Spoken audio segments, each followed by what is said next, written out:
It's March 19th, my son's birthday, and for some reason, I'm going to talk about running backs that could have historic seasons as a result of that one. An exciting day here. Draft number 36 for me, of course, in the big board underdog, 200K to first place. I am, of course, already in the draft room, and because we are starting a few minutes early and the draft room is almost filled, we are going to get a pristine experience here. No reggies in here, just the unencumbered, beautiful experience on Underdog. Of course, you can play for yourself. Follow that promo code SPLASH, double your deposit to $100. But it is a new day here, and we're going to think about drafting some running backs. And frankly, with this being a room without regulars, probably a better day to draft running backs early on, and we will see if we can do that. In fact, the man in the thumbnail might be coming up for me at pick 4, or pick 5 rather, but we will see. Of course, Bijan on the thumbnail over my shoulder, smiling almost kind of tauntingly at me, but we'll try to get a share here if we can. See what Tilted Bob does here. Hopefully he won't be tilting me by taking Bijan, but we'll see. The one day I want to take a running back. The one day I want to take a running back early. We don't get to do it. So I will still take Jamar Chase here. I would like to take Bijan. So number one, this Atlanta exposure, the ADPs for Atlanta are coming up a lot. Could be the recency bias, could be the fact that there's a lot of people right now talking about Atlanta, how they're going to be in a surge in offense, how they're going to be one that's going to be on the upswing. Kyle Pitts getting fed, Drake London getting fed. You got Darnell Mooney, you got Rondale Moore, you got weapons for Kirk Cousins. And of course, Bijan being the beneficiary of this offense, moving the ball downfield, being more aggressive attacking. I want shares of Bijan. Unfortunately, Bijan has come up to a price tag where now people are taking him ahead of wide receivers. So as the name of the game here, no Bijan today, but I would be happy to take him for a historic day. Just in a draft where someone took Johnny Football at pick 2? I don't think that's possible. I imagine Johnny Manziel's not in the player pool unless there's another Johnny Football I'm not aware of. Oh, there's literally Johnny Football. There's somebody whose name is Johnny Football. What are they doing? Bits at Underdog? What is this shit? Anyway, here we go. M for Life Jay here. Jaden, one of our guys, did not get in. Damn it. I'm sorry to hear that, unfortunately. You know, again, variable times, guys, but going to be probably early more often than not. But look, this is a draft room where we're drafted for Spags. We're drafted for good content. We're not drafted to just have a bunch of regular names in the chat. So we're going to get different today. We'll see what we do. GM's around, though. Glad to have you guys in here, of course. Do your own drafts in parallel. So that's a fun way to do that, too. So you get some overfill rooms with splash play people in there. Do that for you guys. And I'll draft against Tilted Bob and Stubby in the gang. I'm happy to be drafted against guys like Tilted Bob, Stubby, Jackass. Slim Cheddar is a regular, though, so that we didn't fully escape everybody. The Slim Cheddar, again, regulars who stay out of the way, who just draft clean teams for themselves, great. Regulars that are morons, less so. But we got rid of those guys. Round 18, flyer on Tom Brady. He'll get pissed in the booth. I think Tom Brady's days run. He's got cats. His kids have cats now. So that's impossible to play football when your children have cats. Too busy. Too much work on the calendar. Cat's the easiest animal in the world. It's too hard. Too hard when you have kids and cats. That's what Tom Brady's excuse is. But honestly, for Tom Brady, good for him. Stay away from the game, man. You did enough. You did enough of that. He got out before he completely hit the shitter. And frankly, it looked like he was hitting the shitter a little bit that last year. So for him, hey, kudos to him for staying out of the game. It's like pro wrestling. Football players don't stay retired a lot of times. Just stay retired, man. Enjoy the life. Enjoy the spoils. Saquon goes at number 14 here. Yesterday, even I was willing to take him at pick 19. Obviously, Saquon, the bet you're making on him is really an Eagles-based bet now. The talent, as we talked about, has not been there the last few years. I am sure that Saquon defenders will go, it's the Giants. It's the Giants being bad. It's Daniel Jones. It's all of that. In reality, Saquon's just a guy that is a negative EPA receiver, negative EPA rusher, guy who doesn't avoid tackles that well, all the stuff that he's known for in our brain, stuff that he lit up my alum USC team in college in the Rose Bowl. He doesn't do it anymore, but he is in a good situation. So we really have to be able to unpack situation versus player. Is Saquon necessarily going to be worth taking at 14? No. Is he going to give you a 3 to 5, 20-plus point games, maybe even a 30-point game? I think possibly. So that's why I'm willing to take him there. And frankly, I do agree that he should be priced higher than Jonathan Taylor. Jonathan Taylor's going to have success with AR, but AR's going to take enough off the table.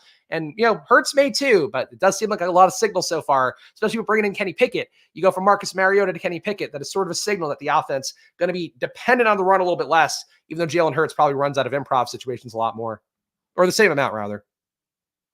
Happy birthday, Lucas Spags. Thank you, Donovan. I appreciate that. Yes, and as I mentioned, I'm just going to keep doing all the content today. The dad joke I'm bringing to the table today. Nothing a 2-year-old likes more than hitting the like button on his dad's content. I think that's the one thing we know is tried and true. Devon Achan goes here. So we are forced into a 0 RB build. Does Achan have a historic season in him? I think it'd be a question. Derrick Henry at pick 18, I would say does not. So we are in some weird shit right now. I got to be honest. DJ Moore is coming down. I do think he should be coming down. Does seem like some signal that Chicago is not going to go wide receiver at 9. Offensive lineman is the latest rumors for them. Obviously, do you need another receiver when you have DJ Moore, when you have Keenan Allen, when you have Cole Kmet?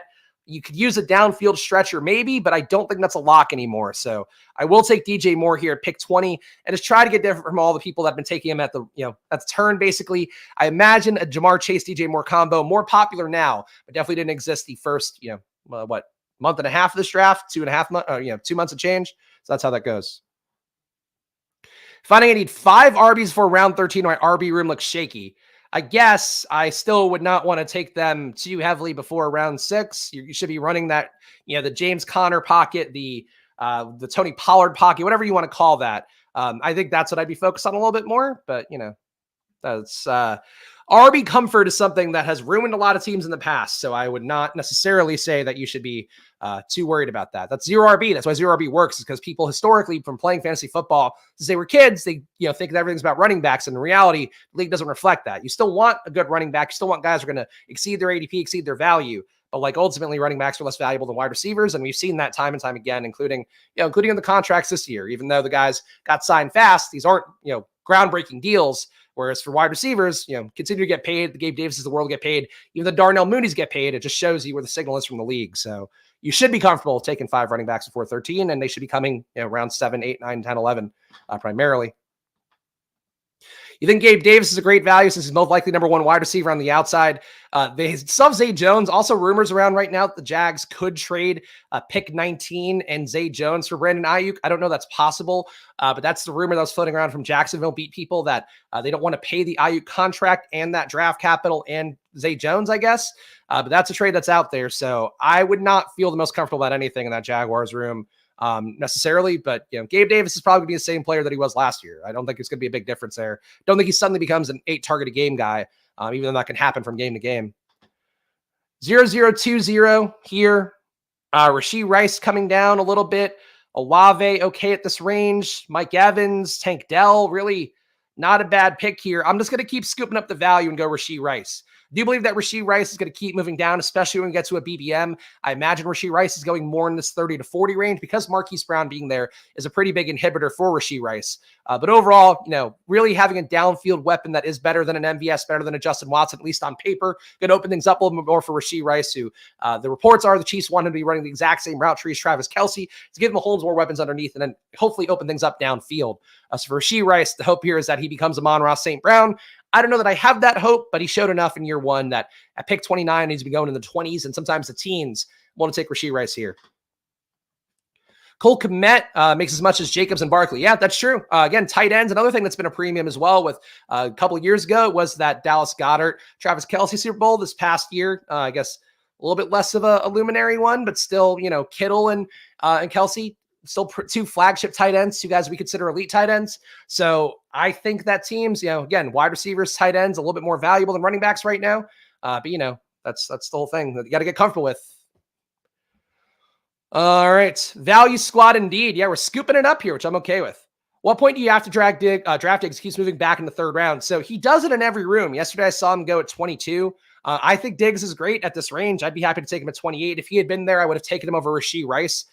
Diggs, to me, has benefited from this offseason. He's probably now, with adding Curtis Samuel, with having Khalil Shakir there, still a shot they bring in a Brian Thomas or somebody who can be a downfield stretcher. But if not, Curtis Samuel's fast, but he's not really a downfield stretcher. He's still more of a slot guy. So Diggs is probably the downfield stretcher. And if he keeps 10 targets a game and also adds in a few more 15, 20 air yard kind of throws, it probably makes him better. So I think Diggs is quietly the biggest beneficiary of everything that's happened with Gabe Davis moving on, but we'll see what happens in draft season. Because if they do bring in a Brian Thomas, they do bring in a Troy Franklin, that kind of upsets things for me enough. Or, an Adonai, the guys that I like a little bit less, same thing. Downfield target. Not a big Hollywood Brown guy. Seems he always falls short of expectations in some spike games. I agree. I mean, he didn't even have a spike game last year. But I do think for him, the situation, you have to buy into the situation. And I'd be happy to buy into the situation, but, at a reasonable cost. I'm not going to go reaching for guys. As we talked about here, that's the main thing. You take Derrick Henry at 18, it's a huge mistake because Derrick Henry's going in the 50s the entire time. And right now he's priced in the mid 30s, maybe, late 20s in some drafts. So going up even higher to get him, you're just compounding the mistake. And that's the part people don't get a lot with best balls. Like, you don't want to compound those mistakes because it makes you have to be perfect everywhere else. And you don't necessarily want to do that. Neighbors and Odunze go back to back. A lot of the analysts out there, the Daniel Jeremiahs of the world, I believe, and Chris Sims most notably, talk about Malik Neighbors being potentially wide receiver 1, seemingly happening at the same time in a way that raises maybe some red flags about agents trying to get people to promote Malik Neighbors as being wide receiver 1. A different player than Marvin Harrison, even though the results are pretty similar for those guys, both elite players in terms of the analytics I look at, the EPA metrics from Sports Info Solutions in particular. For Neighbors, though, the benefit for him is just that I think he's a little bit more of a competitor. Marvin Harrison seems like he's been trying to protect that top spot more so. So we will see. We do have the Chicago stack falling right in my lap, and I did take it yesterday, but I'm happy to do it again with both guys. We're going to take Keenan Allen here. So much signal from Chicago about what they're doing is going to make this the best possible landing spot for Caleb Williams. The one flaw is there's not going to be an elite young guy with him, but DJ Moore is still young enough, right? Is he 28? He's 26. DJ Moore is younger than I thought. Feels like he's been around for fucking 10 years. DJ Moore, 26, Keenan Allen in his 30s, but I guess it's possible that he can be a guy that helps DJ Moore keep growing. So, all right with that. Quite the ADP value for that guy's team. Yeah, Malik Neighbors at 41, you don't see very often. But again, this is why we like having different rooms here on Splash Play. It's no disrespect to our regulars, who I do love a lot, especially, the good regulars, not people who just want to see their name on the screen. But ultimately here, seeing different rooms is an important part of things. And frankly, I don't get rooms like this often when we have a bunch of regulars. So scooping up value, a good thing. And Malik Neighbors at 41, definitely a good thing to be in rooms like that. And frankly, to also be in rooms where people are taking Joe Mixon at 51, Derrick Henry at 18, these are really lofty prices for aged running backs. That's kind of the benefit of drafting with a little bit less sharp rooms, even though we have some badges in here, of course. All right. I do often go to Terry McLaurin in this spot. I obviously don't mind that again here. Pickens, not opposed to either. His price tag is coming up a lot, and I don't know when or how that stops. Mike Williams rumors might drive him back down. Mike Williams being tied to the Jets right now and the Steelers. I am going to keep hammering Terry McLaurin. I like the idea right now with how Chicago is building their team, and also with how Washington does seem more likely to be going Jaden Daniels' way based on the markets, the betting markets in particular moving, and some of the rumors out there too. I would still say it's 60-40 Jaden versus Drake May, but I feel more confident in Jaden going to Washington. I love a Caleb Williams start with Jaden Daniels. I think that's a great one. To me, that's like AR and Stroud last year, except you're getting those guys at cheaper, or at least you're getting, one half of that at cheaper. So I like that build. Happy to invest in the rookies here. And I am deeply impressed with what Chicago's doing. I think Chicago's building a team that is going to be competitive. I don't know that they win the NFC North, but our guy Ian Harditz over at Fantasy Life posted a lot of Caleb Williams stuff. I guess maybe doing his research right now. Posted a compilation of Caleb Williams rushing stuff, which I've talked about on here, that he's a much better rusher than people realize. And just some quick numbers on that. Ran 5.3 times per game, a 38% avoided tackle rate when running the ball, EPA of 0.32 per rush, really good numbers. And it's not to say that, he's any better than Drake May or Jaden Daniels. Drake May ran 6.8 times a game, 0.5 EPA. Jaden Daniels, 9.4 times a game, 0.67 EPA, which is bananas. JJ McCarthy even ran 3 times a game and had a 0.30 EPA flat. So these guys are all pretty good runners. But for Caleb Williams, the assumption is that he's Mahomes because he looks like Mahomes visually. You watch him play, does some Mahomesy things with the arm release angle and all of that. But the mobility, he's a more willing runner than Mahomes. He thrived in the RPO in particular, where him keeping the ball and having 30-yard, 40-yard, 50-yard plays sometimes. So for Caleb, I think there's a lot of great things here. And I am the Bears fans don't want Caleb. The Bears fans are getting the best run out of anybody. And frankly, a guy who, I don't know, he's going to have a historic type season, but DeAndre Swift might have the best shots at the best season he's ever had. With a QB, he's going to know when to check down, when to use him, when to get him into space. You do have Roshan there threatening for pass down work. That's tough. But Swift can have 15 to 20 touchdowns this year and have a few 200-yard games, because Caleb and these receivers are incredibly talented. And Kmet's also incredibly talented. So I like Chicago a lot, man. I really think I think Bears fans are sleeping on how good of an opportunity this is. I know we saw enough with Fields. I think Fields got a bad run out. Maybe got fucked a little bit, but Caleb Williams to me is just like, he's going to make this so good. It's going to be a lot of fun. DJ Moore, the new Amari Cooper. I mean, look, this is the first year that DJ Moore showed, being a positive EPA receiver. For a lot of his career, he was a negative guy who was getting there through volume. So I think for him to show the big upside this year, that's what people wanted to see, was him be able to combine, decent QB play, which I think Fields was, at least for DJ Moore. Maybe it wasn't decent QB play overall, but he did feed DJ Moore well, fed him accurately, allowed DJ Moore to be an outlier. This is what happens with him getting decent QB play. What happens when he gets good QB play and also somebody to draw some attention away from him? I think DJ Moore can be great next year. I like his ADP coming down. I don't want to take DJ Moore at the turn, but with his ADP coming down, it's a good situation, man. Very good situation. Let's see. How are your Terry McLaurin shares? I don't know, fan. Let's see. Pick coming up here, so I'm paying attention to that at the same time, but I will look at my exposures in parallel. On the clock here, let's make this pick. Man, all right, so AR there was kind of tempting. Joe Burrow makes sense with Jamar Chase. Though I don't mind making a bet that is just Caleb Williams, Jaden Daniels later on and try to make that happen. I feel like we can really make an elite wide receiver core, and I'm going to err towards that. I'm going to take Brian Thomas. We're going full extreme zero RB here. Jamar Chase, DJ Moore, Rashee Rice, Keenan Allen, Terry McLaurin, and Brian Thomas Jr. So we are getting a little bit of youth in, high upside guy who's going to definitely be a better in best ball kind of guy. Brian Thomas, come on down, and I am happy with that one. All right, my exposure to Terry McLaurin. Highest exposed guy right now. Actually, let me refresh. Highest exposed guy looks like it's Jaden Daniels at 40.5%, which is not a surprise. Number 2 for me is Brock Bowers at 30%. And again, it's only been 36 drafts plus a couple in the little board. So nothing that crazy. And then McLaurin, I'm at 18.9%. So I've taken him about 7 times, it looks like, in the big board. So, definitely a lot relative to the stream, but not as much as you might think. I just think he's undervalued, especially going, 53. I think he should be in the 40s personally. I get why he's not, but for me, I think he should be. Damn, AR went. Yeah, I was thinking about AR, but AR did make a lot of sense for this team. Again, we are making our bag with Caleb Williams and Jaden Daniels, so I'm cool with that. And like the stream, tossers. Yes, indeed. Please like this stream. Again, drafts every day, Monday to Friday, 11 a.m. That is what we're doing here on Splash Play. Of course, talking about the news, talking about the latest rumors and innuendos out there, and trying to give you guys the best intel possible, using advanced analytics, using the data, using my experience being a finalist the last couple of years on both Underdog and DraftKings. That's the goal here on Splash Play. So hit that like button, help us out here. And again, your likes matter a lot here. My son wanted that for his second birthday. He was like, please, daddy, please go on stream and ask them for multiple likes today for my number 2 birthday. That's what kids want for their birthday. It's crazy. It's Gen Alpha, man. But please hit the like button. Look at what he wants. Look at wanted donuts, actually. Being real with things. Monty for the divisional correlation. That's in play. Something else might be in play too at pick 77, but we're going to see. But Doomsday goes to Chicago. How do you rank ADPs? I don't think he's going to Chicago anymore. I think with acquiring Keenan Allen, that was the move that they were going to make for the wide receiver 2. I thought it was going to be they go up and get Odunze, maybe Neighbors if he somehow fell. But I don't think it's the most likely. If it did hit, though, it would be bad for Moore and Allen. To some extent, those guys would probably get more open area underneath. So Joe Burrow's here, which also makes sense. But we can really start to drive this team home pretty aggressively with Brock Bowers. So I'm not going to pass that up. If Joe Burrow falls to pick 92, whatever, but I'm happy to take Caleb and Jaden Williams here and get different from a Joe Burrow pick that I think is pretty obvious. It's only a 4-pick ADP discount at this point, so I can live without Joe Burrow. Suckling at the best ball knowledge nipple of Sensei Chris. Suckling is a weird word. Yes, suckling is a weird. Well, it's got suck in it. I mean, how's it going to... Anything with the word suck in it's not going to be perceived that well. But yeah, suckling. Please, here's a nip for you. Go ahead.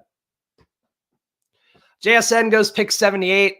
Quietly, still a bad ADP for him just because of the fact that his ADP rising was largely a bet based on Tyler Lockett not coming back. Tyler Lockett's back. The hope is that now you're going to see a lot more 3 receiver sets with a new offensive coordinator, with the new coaching staff there. That's possible, but I still don't love JSN at 78. Feels like he should at this point be down to 80s, maybe down to the 90s. I think that would be a little more appropriate for a guy like JSN. Christian Watson at 81. Can't gripe about that. Reasonable price on Deontay Johnson. Weird little wrinkles to this room where I would have thought in this kind of room, very RB heavy. Obviously, a lot of guys here, maybe more boomer type drafters, would have thought that Deontay would get steamed up more, but he goes to pick 80 here. See, most recent mocks have Xavier Worthy falling out of first round. Has that hurt his ADP? His ADP never, I mean, it obviously came up, but I don't think it was ever a thing that I was like, oh no, he's getting too frothy. He's kind of stayed around that 110 range for the most part, which I think is appropriate. If you're making a bet on him, you're making a bet just on the speed. His performance in college is really not that good. I've talked about it. Adonai Mitchell looks better in most metrics. Worthy did get more targets overall, but he wasn't a deep ball guy.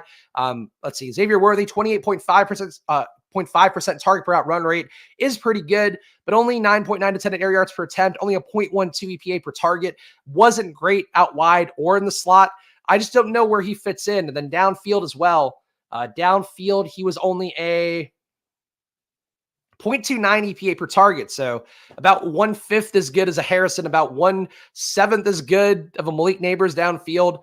It's just not enough for me. So I don't know. Like for Worthy, he's the fastest guy ever. You take flyers on him because he's the fastest guy ever. But like you're probably getting a little bit more of a Darius Hayward-Bay type, but a guy who commands more targets on Darius Hayward-Bay. For people who want vintage Raiders speed receiver references, or Henry Rugg without the DUIs, hopefully what you're getting with Xavier Worthy. But I don't see the huge upside there. I'd rather have Mitchell. Mitchell at least is big, and that matters to me. But maybe you get a Tank Dell outcome for Worthy. It's just I don't think it's the most likely.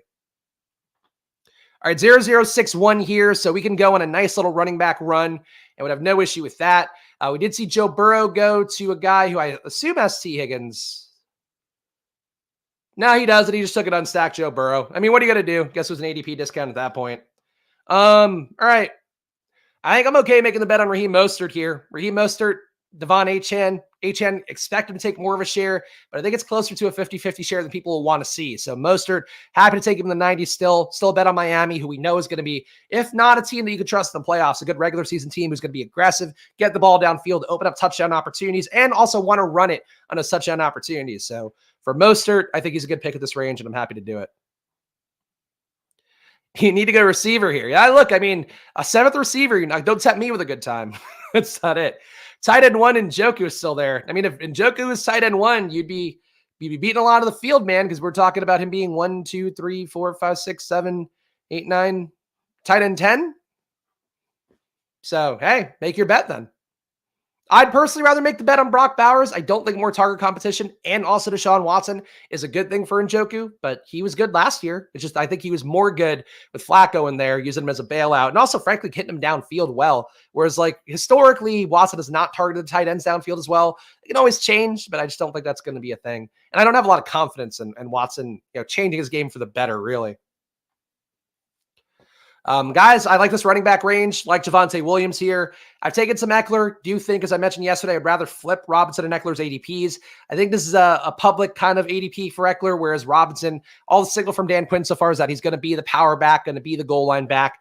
Zamir White, a big move for him is getting Alex Madison as a competition. That's not great competition. Zamir White himself is also not great, only a 12% avoided tackle rate, so not a shifty guy. He is country strong, though, as he talked about in a press conference yesterday, I believe, or unless that was an old clip I saw on social media.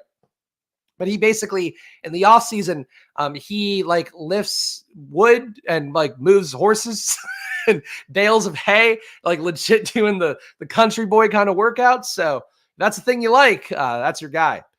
We do see Tyjae go. Rookie's still a risk for Zamir White. I don't think there's a risk for Brian Robinson right now. So I'm going to take Brian Robinson. Again, we have a little bet on Washington. Oh, should I reach for Caleb? No, you know what? We're going to push Caleb. We're going to try. Caleb is more valuable to me, though, than he is to anybody else. I'm still taking Caleb.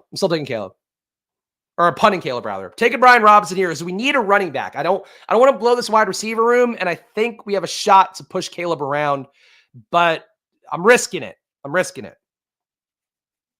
I'll get one of Caleb or Jaden Daniels. I know that. But like the guy was saying earlier, for me, if you're going extreme zero RB, this is where you feel the RB squeeze a little bit more. You have to get your guys in and you have to be willing to risk QB, I think, in this range. If you are to go with a team like this one where we went 6 wide receivers, 1 tight end to start, Obviously, if you don't go 6 wide receivers and 1 tight end to start, you're better off. If I had an Achane, a Kyron, Bijan, who I would have taken earlier, then this team would look different. But I think for me, I had to get Robinson in here as just a steady RB2 who can give me early season production and hopefully throughout the year. Playing on adding a Chicago running back. Where are you on all 3? I mean, Swift's the best play, but I couldn't get Swift at his ADP, so that's basically it. Swift getting paid that money, got to get the best opportunity. Roshan is a better pass blocker. That is a risk point for Swift and a positive for Roshan. For me, though, I would rather have Swift. I think Swift's at a reasonable ADP. In this room, though, he went at 70, a little bit lofty, I think. Unless his ADPs come up. Let me see.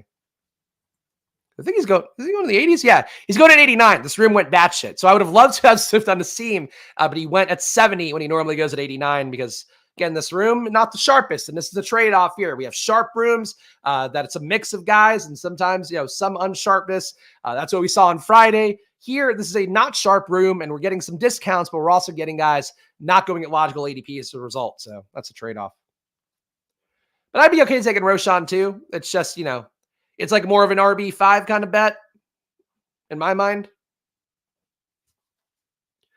AD Mitchell still on the board. Troy Franklin still on the board. Mike Williams goes. Again, rumors, Jets and Steelers on the hunt for him. Both would hurt Garrett Wilson and Pickens to some extent, though Williams is now old enough coming off an ACL tear that you probably don't need to panic over it, but it should drive the ADPs down. Got to look out for Madison holding on to his amazing streak of 160 consecutive touches, 0 touchdowns he's due.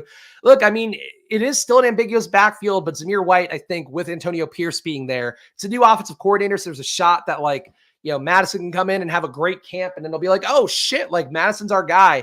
I don't think that's likely. I think the bigger risk is that they bring in somebody if you're the Raiders, I would bring in Jonathan Brooks because you're covered. You let Brooks recover as slow as he needs to and still have a guy that's got more upside than Zamir White, more juice definitely than Zamir White. But for right now, Zamir White going where he's going, not mad at it. Obviously, he was better in the 150s. Wow, that'd be a lot of touchdowns. Would that be 5 touchdowns a game for him? Maybe a little bit lofty. Probably not the median outcome, I would say, for him to have 80 touchdowns. Come on, Stubby.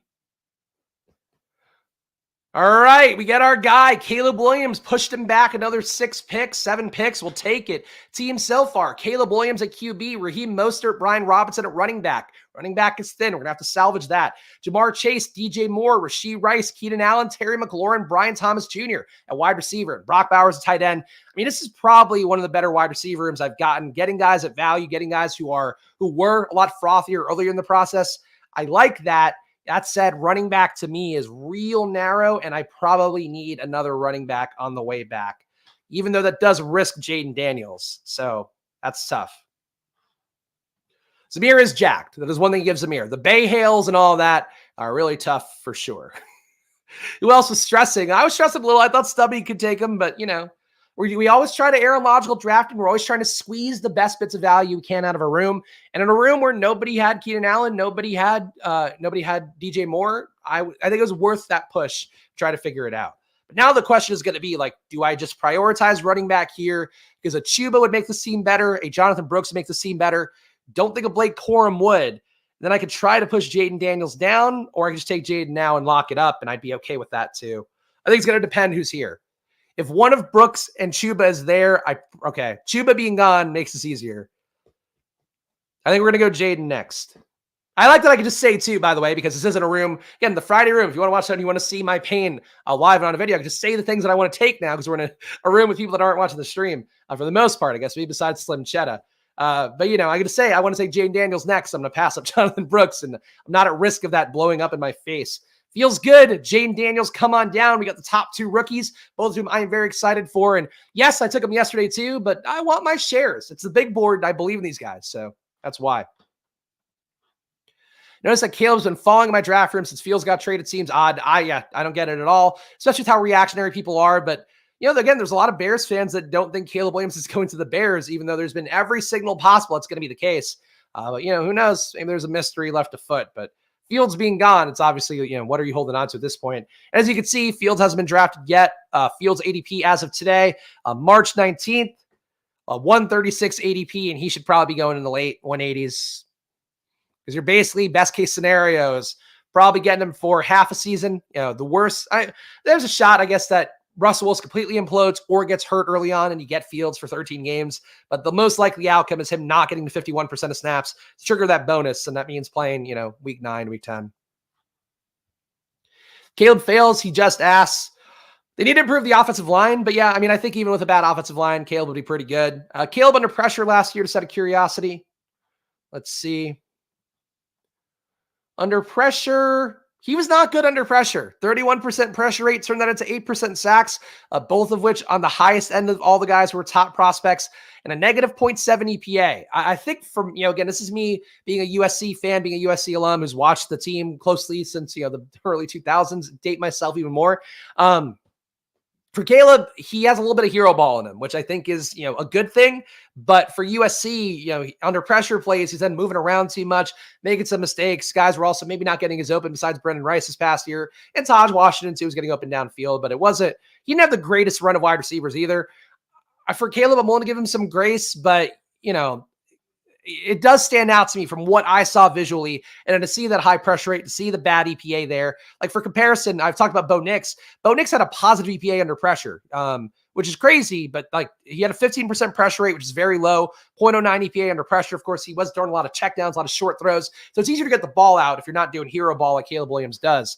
But I do think for him, I think that it's a bad sign for Caleb, but that's the one risk point. It's like when you surround him with talent like Moore, like Allen, like Kmet, like Swift, those are legit guys who can all, for the most part, break big plays, be viable targets, can move the sticks over and over again. So I'm willing to ignore the pressure thing, but if I were going to point out one major flaw, like that's what killed Jordan Love in the front half of last year, was that he could not handle pressure well, or once teams figured out that he couldn't handle pressure, they really sent it. He figured it out in the back half. For Caleb, he could struggle from day one, and that would be not great.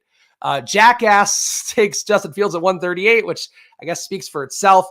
Jackass's draft, I would say one of the worst drafts we've had on stream. Taking Derrick Henry at 18, taking Justin Fields right now, 138. And we also were able to push Jonathan Brooks all the way around. So I'm happy to do that here. Jonathan Brooks come on down as our RB3. And honestly, I don't hate these guys either. Taking Gus over Brooks, maybe a question. Ford over Brooks, though, I think is completely fair. I would have been happy to get Jerome Ford at 140. He has the best playmakers in the NFL. I don't think that's true. It's still got to be. He's got two of the best possession receivers in the NFL. I'll give you that. But, you have the Bengals. You have enough teams out there that you can make this case for. The Dolphins you make the case for, even though the usage for Waddle's not there. I think there are other guys you would say have a stronger two. But this is the thing, though, is like if you guys are NBA fans, whenever a team was chasing their own big three, this is what teams are doing at wide receiver now. They're chasing a wide receiver, big two. That's, I think, the meta of the NFL, which aligns with everything else, aligns with the contracts, aligns with the draft capital, all those things. The Niners, yeah, of course, the Niners, sorry. But my point being is I could have kept naming teams. I just didn't want to have to do it off the top of my head. But yes, the Niners are very concentrated offense, the two top receivers. That's what, the sharpest coaches, the sharpest teams are doing. So, that's what I expect the Bears to do. I think the Bears, Ryan Poles is not impressed me as a GM. How he is setting up this rebuild, or this, in process rebuild, hopefully immediate contention, I think it's been pretty impressive. The botching of Fields is not so. So you kind of have to dig him for that. But the Bears are setting them up really well. I know this was a video about historic running back seasons, and and I did say Swift I think can have one. But the Bears, I'm just really excited about the Bears to see what happens. They're gonna be a fun team. Not sold on Caleb. It's just the pressure, man. It's just the pressure. But I get it. I get not being sold, but I'll give him the cosign. I still think Jane Daniels is a better fantasy QB day one because of the rushing, but doesn't matter. All right, at this range, we don't have any correlation we need to get. Marshawn Lloyd, I think, has a higher upside than Jalen Wright. Jalen Wright, a lot of speed. Ty Chandler, though, the most real role right now, and we just need to solidify this running back room a little bit more. So I'm going to go Ty Chandler here. I'm okay with Jalen Wright. I think he's got a good shot to get an okay outcome. And with his speed, there's the faint chance that he is an Achane type where he lands on an offense that just wants a speed merchant who's going to put him in there and give him some shots to break big plays. Jalen Wright's got outs, but he's also got the potential of being behind a Rashad White or some dumb shit. And I think that would not be great for Jalen Wright. So I'm taking Chandler here, but you can make the case for either guy, I think. I don't think Rattler could be the best QB. I think that's silly. But, you know, look, the top three are so good. And frankly, JJ McCarthy is also pretty good. Rattler, what did he have going for him? He was on target more than Drake May by a good margin. 74% on target rate will put him right in line with Jaden Daniels and JJ McCarthy. Not a great EPA, though. Negative EPA per pass is not a good thing you want to see. Negative 0.03 EPA there. Downfield, only a 10% downfield ball rate is really low. You don't want to see that. That's Bo Nix range. He was also worse than Bo Nix, the 0.53 EPA. Doesn't run a lot, 4.6 times a game. I mean, so like he's running an okay amount, but he's not running a lot. The Rattler thing has baffled me. I think it's one of the things that people who like see him in practice, they go, he's got a live arm, I guess, is like the main report. But Rattler, a guy too who moves around that much in college and is not moving like he's moving upwards, he's moving downwards. Yeah, I don't see it, man. You got like to push a Rattler here, and even for me to like push a Bo Nix, when you have Caleb, when you have Daniels, when you have Drake May, it's forcing you to be contrarian in a way you don't have to be. Those three QBs are three really good prospects. And last year, we had a couple really good prospects as well. And one with Bryce Young, where the numbers didn't quite pass my sniff test. I thought he was going to be a guy where he lands in a good offense, he'll be okay because he was in a good offense at Bama. He didn't land in a good offense, and he ended up showing the worst for it. But like the top three, and frankly, McCarthy too, like Thor Nystrom is a guy who I've talked about on here who does a good job talking about college guys. He has his biases like any film watching guy does. And I guess like I do too with my analytics stuff. He really capes for JJ McCarthy. And I think he's also a Vikings fan too. So maybe that goes hand in hand. McCarthy, though, he put a highlight reel out yesterday, which was like McCarthy has some absolute dimes. He didn't drop back a lot. I've talked about that here, but he has a very live arm and a very accurate arm while on the move too. For McCarthy, I just think he's undervalued too, but people want to push Rattler, and it's like, you have four really good prospects here. Just be happy that you have four really good prospects. And Nix is a better prospect too. Like Nix can run an offense and run it really well. I don't think he's not a guy that's going to create an offense on, a backyard field kind of thing. He's not going to be Caleb. He's not going to be Jaden Daniels. He's not going to be Drake May on that front. Even McCarthy, who's like a sneaky athlete. But I think that, I just wouldn't squint my eyes too much to this class. Like this class is really good. Rico Dowdle going back to the Cowboys. As a result, Jackass takes him at 162. Jackass is definitely building a team here. He is building a team.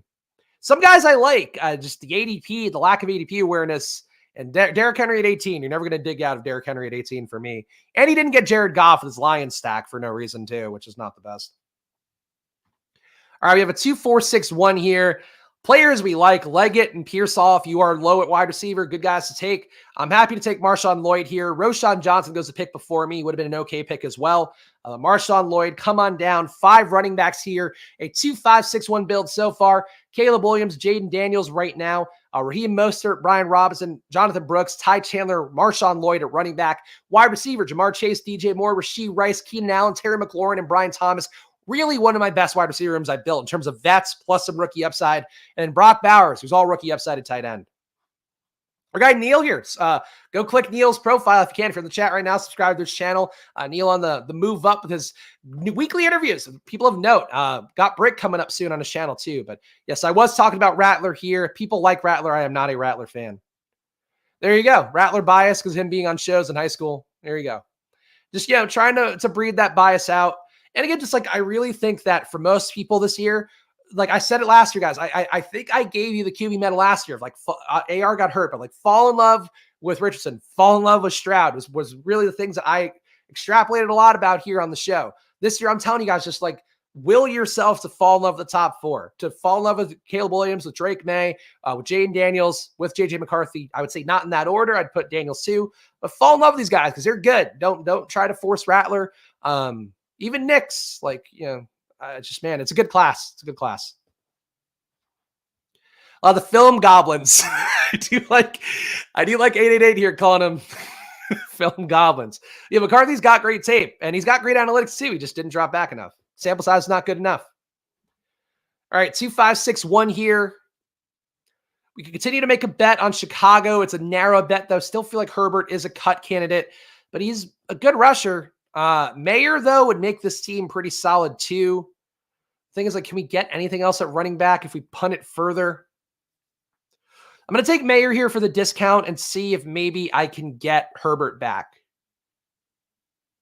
I've also noticed, which maybe you guys do because you guys watch me enough here, thankfully. I have a tick that I do now. When I'm really thinking about something, I grab my ear, which I've noticed it with probably videos, and I'm now doing it on Splash Play. But I was like really thinking it through, and I just like had to grab my ear to think about Michael Mayer. But the ear grab told me to take Michael Mayer as my tight end too, and I feel good about that. Guys, if you're watching live or after the fact, again, please subscribe down below. Splash Play that March now to 4K subs to 5K subs. We can't do it without you. And frankly, we want people like you watching the stream to be a part of it. And if you hit that like button, it shows us more people, helps me out a lot here. This is right now. This and my sports betting app probably are my full-time jobs. So the more you guys just show a little love here, it goes a long way. And of course, as you can tell, hopefully I do the work here every day. I think about the stuff, the game theory of it, the actual football parts of it. We back it up with research here. And that's what we do at Splash Play every day. So make sure you subscribe and join us here. 11 a.m. Monday to Friday, new drafts every day. That is the deal. Next week, though, I'm going to be in Miami, so I'm going to figure some stuff out. I have to go to Miami we'll be going Tuesday to Wednesday to raise investor money for Probably. So very exciting there. And I guess while we're doing the plugs, if you want to sign up for Probly, great time to do that before we go meet with investors. But go check it out. 50% off with the promo code SPLASH at probably.com/subscribe. And also on the App Store, 7-day free trial right now. Great way to get yourself some good bets for March Madness, or just keep doing like we're doing an NBA, crushing. Here's the results for March so far. Again, yesterday back in the green, even though 0.3 units, who fucking cares? But 4-1 in the top 5 yesterday. So things are looking good for Probably data, and that's what we do for you. Make betting easy. Make it easy to be profitable. That's the goal. We do it every day. Spags on Shark Tank. No, I don't think Shark. Though my friend, my co-founder and CTO is one of my best friends since high school, and actually Luca's godfather as well. Black and Latino man. So hey, pat on the back for the white guy in the white shirt. But no, one of my best friends since high school. And he was like, he loves Shark Tank. It was like, can we pitch the Shark Tank? And I'm like, no, we can't fucking pitch the Shark Tank. No, we're trying to get angel investors in Miami. So probably no Miami booty unless the rich white guys there are like, hey, go out to the strip club, just show you're cool. Then I would go, but we're just mostly going and go stay in the Yotel. I shouldn't give out my locations like this. But gonna go stay in the Yotel in downtown Miami, which is right by where we have to do the meeting. I'm more anxious about it than anything. I'm excited that it looks like we'll be able to hopefully close around and be able to do some stuff, because that's been, I've been doing this for free for since April 2022, but in particular the last 7 months. But yeah, like feeling like we've built the business enough to have people want to give money, and especially, Miami dudes wanting to give money. I'm happy to do it. So hopefully we'll have a good outcome there for our demo day. Thank you, Neil. I appreciate it, buddy. Hard work. Neil's doing hard work on his channel. I'm doing hard work here. It's not easy building up your own stuff, guys, but that's what, a lot more people are going to do. A lot of us are, following the Pete Overzet roadmap. So hopefully we all have that exact same success that Pete's had. 2562 here. I didn't mean to do a little gesture. I don't know why I did that. I mean, just like getting a little bit of that success is really what I was going for. 2562 here. We can take the handcuff for Eli Mitchell here.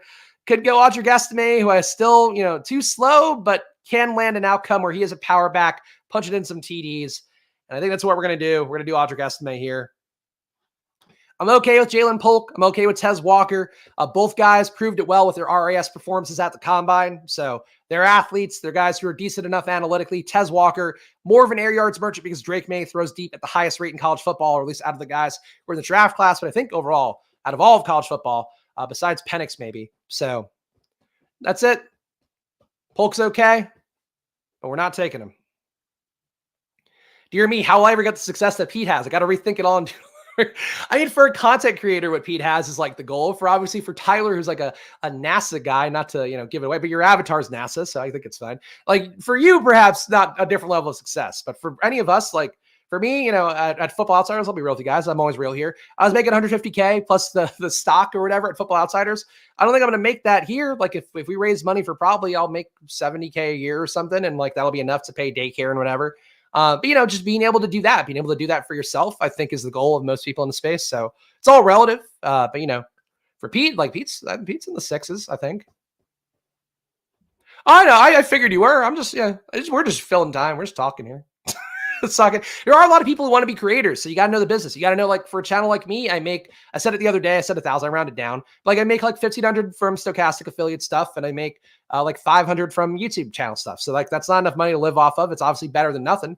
For you guys out there, like that's the first goal. Then the goal for me is to get to like where Pete is, where you're making, theoretically 5 to 10. I don't know how much he's making, but that's what you should be trying to do. Trying to improve yourself, and especially if you're working for yourself. Increment by increment is the goal. All right, so we have this 2662 here. Really not a desperate need anywhere. Malachi Corley going the wrong way, not competing at the combine, bad thing for him. Tez Walker is a veteran best ball kind of guy. I'm willing to do it. Don't know that he's really a better pick than Jalen Hyatt, but he's a more professional receiver, not a gimmick receiver like Hyatt was at Tennessee. So there you go. Yeah, Flock Fantasy makes a lot. Flock Fantasy makes a lot, but that's the thing though. Is like if you're trying to reach like the season long folks and get him over to best ball, like he's got probably the best conversion funnel of anybody out there. I think our guy Ron Stewart, a pretty good one too. Where if you're doing the season long stuff and you're using that to like funnel people towards gambling, it's always going to give you the best results. I don't enjoy season long. Like I grew out of it because like I can gamble and do best ball and it's easier and more fun. So you got to do the things you enjoy. Yeah, I wish. I'm getting a flat fee from Underdog for the first time this year, which is very nice and very appreciative of that. But yeah, Underdog stock would be a lot better because that stock. Pete's got stock in it. Pete was an early investor, so he's got something there. So hopefully he'll throw some shekels everybody else's way when Big Underdog makes Pete rich. So don't become the leader. I prefer to be a leader of a cult. A flock and a squad's the same thing. We got the Squirt Squad here. Is what it is. Season long is such a drag. Look, I'll never fully hate season long because I enjoyed season long so much. It's what got me to fall in love with this stuff and this process and wanting to be better at the fantasy football parts and the analytics. It's what got me to the fantasy DFS, to doing NFL that, and then also doing NBA where I've had the most winnings I've ever had.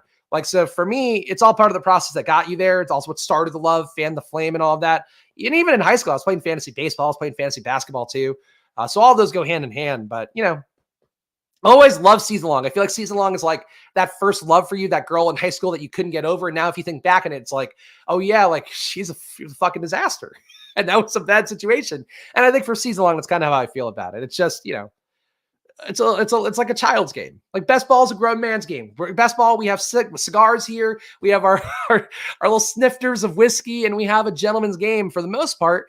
And, and that's fun to me. But season long, it's like you're tethered to this one team where if you fucked up or you just got scooped on, auction values or whatever in your draft and it's just dead. It's not fun.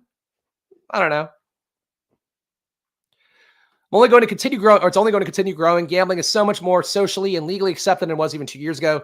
It's not as much as you think. I can tell you as somebody with a betting startup, I've been surprised that, there's so many like great pre-seed, VCs out there, investors that would invest in a company like ours. And it's like, oh, we just don't touch the gambling space. It's a sin space. It's like, it's not a fucking sin. I guess maybe if you're in the Bay Area and California is never going to fucking get betting because the tribes aren't going to allow it. It's more of a sin, but it's really not a sin. It's like, if you're not investing in the space right now, you're letting just, the lambs be led to slaughter in a sports betting industry that's happily going to take from you guys. And, Underdog is a great site. I think one of the more responsible ones. They're all happy to take all of your money. Like ultimately, that's what it is. So you need things to be checks and balances against that. You need good data. You need, streams like this one, hopefully like Cranes, like Pete's, like the Spike Week guys, like everybody out, like the ETR guys, like Herzig. You need all these guys out there as a check and balance against the fact that like ultimately they would be happy to let you draft 9 QBs and have dog shit teams because it doesn't really matter. So obviously they've changed that this year because Underdog does care more than most. But that's the main thing with gambling you have to know is like you're going to be alone unless you make yourself not alone. And that's the part with betting that I think is scary to me because I see people making bad choices a lot. And you should invest in helping people not make those bad choices.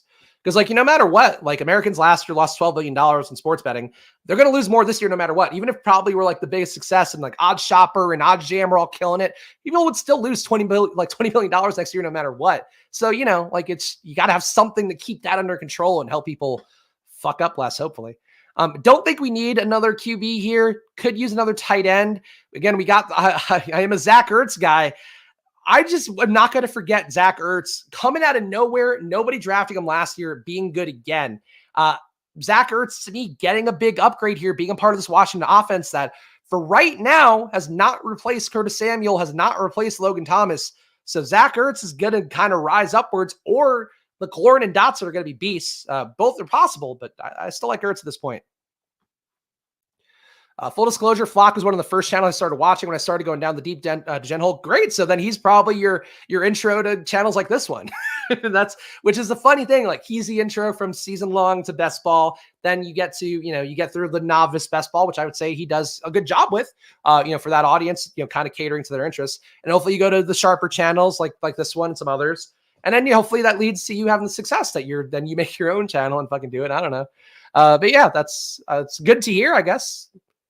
I'm too mean to the flock. I scare off his audience right away, but he does a good job for those people. Just I think he parrots back what they want to hear. And that's always going to be my biggest thing. Depositing really easy and fast, withdrawals not so much. It's not that bad now. If you guys if you didn't play on an overseas sports book back in the early 2000s, you don't know what hard to withdraw was. So I would say that. But yeah, a lot of the ones too, like the Thrive Fantasy ones, no house advantage, those ones you couldn't withdraw and then your money went bye-bye. So you got to be careful with it. But that's why I say, stick to the top 3. I know people have concerns about drafters. Drafters, they are very good with their money. I can tell you from having a lot of conversations with those guys. So, draft on Underdog, draft on drafters, draft on DraftKings. Those are the safe ones for best ball. And, people like FFPC and whatever. I've seen enough from the fringe sites that I don't need to go there. Never been able to finish a full flock video. Well, there you go. That's why you're even more of a regular vaporware here. Vaporware is on everybody on YouTube has got a sharp stream. Vaporware is in it. So I think you've got enough content here that's actually hopefully adding a little more value. All right, 2673 here. I'm okay taking a flyer on Dobbins at this point.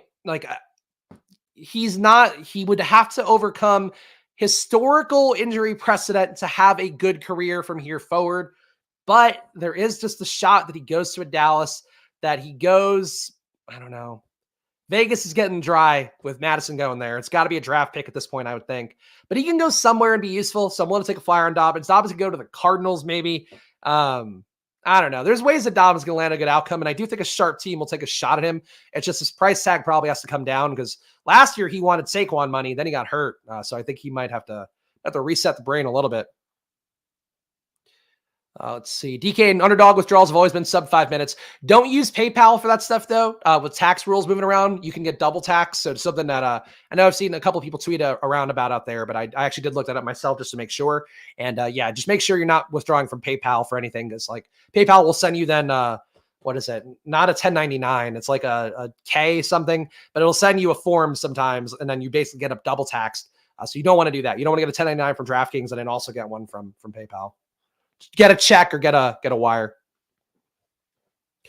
Our guy Mike here. Buffalo, never thought we'd get legal sports betting due to the Seneca tribes. They finally settled. Good. I hope so. I mean, California is more headstrong. I do know that, but we'll see. At a certain point, it's just so much money. And for California, that was one of the most progressive states with weed legalization. You would think that they'd be at the forefront of sports betting too, but they're not. And I guess one of the good things of me not living in California is I'd have to be doing probably while betting on Bovada or whatever. And I prefer not to do that. I instead just bet on DraftKings to take the bad vig. But I get the real user experience, so that's always the goal. Watching Flock extremely stoned is quite entertaining. To zone in on his mouth. He does do some flapping. That's why the bit is always a bet. It's me going, ah, rah, rah, rah. But that's when you want to, be a person that moves the TV. I guess, you put on your broadcaster voice and all that. I want to be a guy that just comes in here, does this content as long as I want, hangs out with you guys, makes enough money off of that in my app. That's the goal. So where do we withdraw with UD? Interchecks to take a while. I've never had an issue with withdrawing from Underdog, but I don't know. I guess everybody's mileage may vary, but Underdog has always been pretty fast for transactions for me. I had to pull out all the stuff that I won in best ball last year to pay bills, so I got it. I lost track of time, missed the whole draft. Go back and rewatch. It's a good thing about Splash Play. Look, we're always available here live at 11 a.m. every day, but the replays are good too. And this was a good draft today. I think we hit both 16. I probably didn't do enough team reads, so my bad for the audio listeners. Of course, audio versions of Splash Play going off every day as well. But look, I got to tell you guys, man, without Michael Thomas in here, without Poophead, these drafts have been a lot more enjoyable for me. So I think I've already solved my pain points from Friday.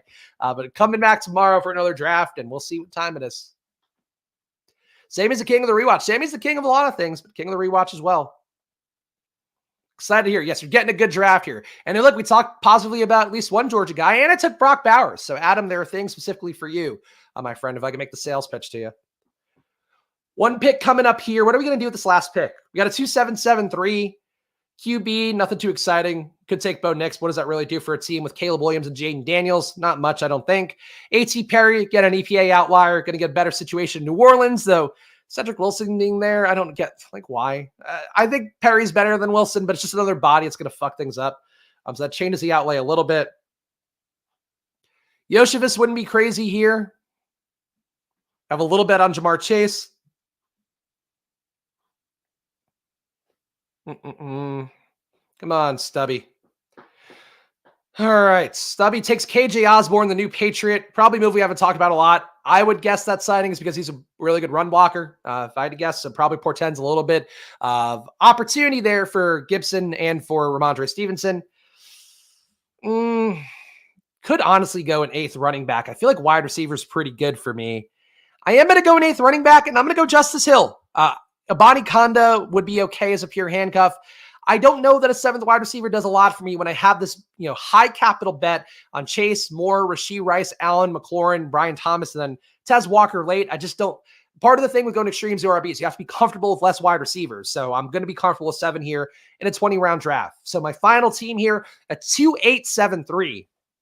Caleb Williams and Jane Daniels at QB, both guys reasonable price tags.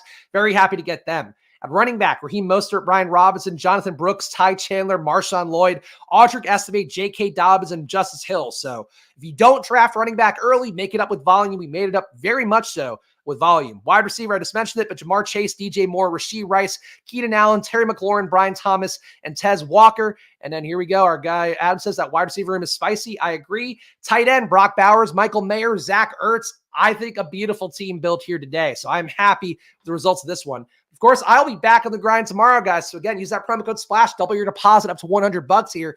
You can have clean drafts like this on stream. It seems like drafts are hell, but in reality, if you just draft 5 minutes before a Splash Play stream starts, you're having a great time building 6 teams, and that's what you can do on Underdog. So do it for yourself.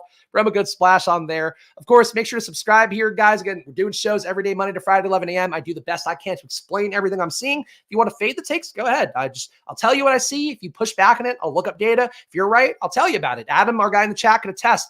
I learn from stuff. I learn from you guys, and hopefully you learn from me here. And that's the process every day, and that's the promise every day.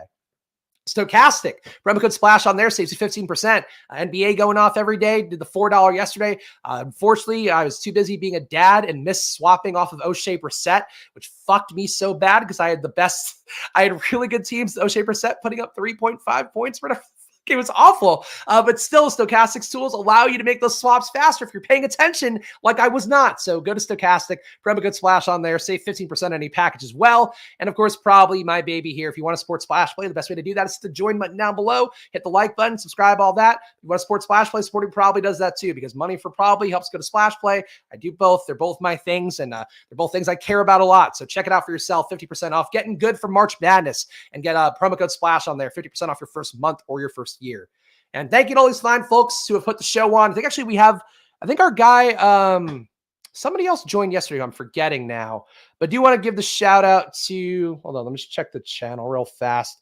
I'm so fucking OCD about shit like this. And I do want to appreciate properly everybody who gives money. Jason, one of our regulars, Jason, is the one who put in yesterday. I didn't even get there, but yes, shout out to Jason here, who's not on the sheet right now. We'll get him on for the next one, but these are all the people who support the show, $4.99 a month. They get also VIP perks, custom emojis, badges, and the upcoming Spags rankings, I think, post-draft here, we'll have it fully locked in, ready to go for BBM is going to be the goal. So that's what we're going to do here. And I know I've put that off a couple times, but every time I do, I'm just like, this doesn't make sense. It's not going to add value. So we're going to do it at the time that adds the most value, but that's coming up. And of course, that's more like an almanac where I have write-ups about every guy, also the EPA metrics for every guy as well. So you can see that all in one place. It's coming up soon. And Chunk the Deuce coming up on stream too as well. So that'll be a fun first member one here. Thank you guys for hanging out. Appreciate you all being here. And I'll see you guys again soon. Enjoy your days. Good luck. And happy birthday, Luca. My son hit the like button. 2 years old. 2 years old. Love it. He loves YouTube. All right. Okay, bye.